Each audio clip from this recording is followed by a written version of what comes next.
منكم مريضا أو على سفر فعدة من أيام أخر وعلى الذين يطيقونه فدية طعام مسكين فمن تطوع خيرا فهو خير له وأن تصوموا خير لكم إن كنتم تعلمون شهر رمضان الذي أنزل فيه القرآن هدى للناس وبينات من الهدى والفرقان فمن شهد منكم الشهر فليصم ومن كان مريضا أو على سفر فعدة من أيام أخر يريد بكم العسر ولتكملوا العدة ولتكبروا الله على ما هداكم ولعلكم تشكرون وإذا سألك عبادي عني فإني قريب أجيب دعوة الداع إذا دعان فليستجيبوا لي وليؤمنوا بي لعلهم يرشدون الحمد لله أول بلا بداية الحمد لله آخر بلا نهاية الحمد لله من تكلم سمع الله كلامه الحمد لله من عاش فعلى الله رزقه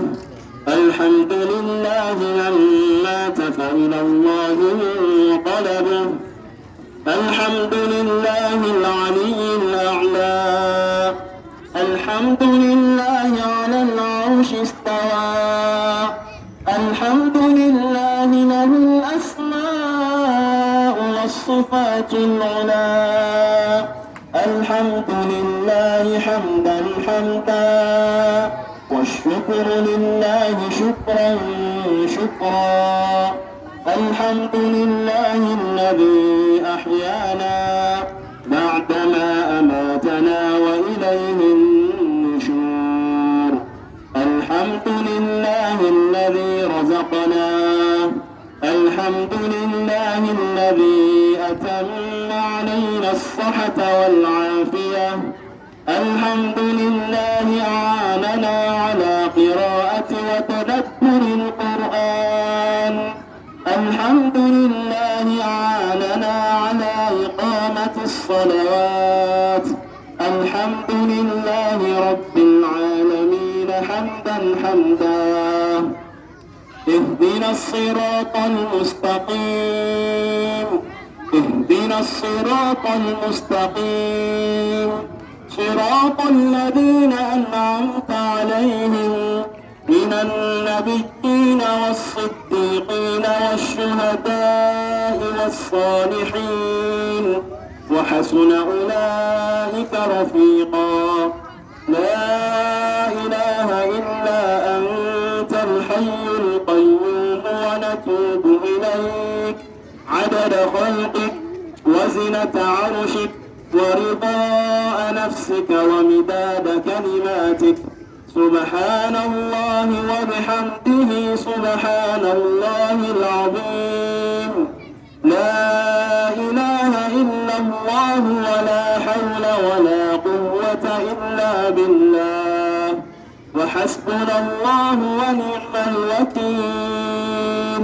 نعم المولى ونعم النصير ونسألك من خير ما سألك منه نبينا محمد صلى الله عليه وسلم ونعوذ بك من شر ما استعاذك منه نبينا وحبيبنا محمد صلى الله عليه وسلم أنت المستعان وعليك البلاغ ولا حول ولا قوة إلا بالله ربنا واجعلنا مسلمين لك لك ومن ذريتنا أمة مسلمة لك وأرنا مناسكنا وتب علينا إنك أنت التواب الرحيم ربنا إننا سمعنا مناديا ينادي للإيمان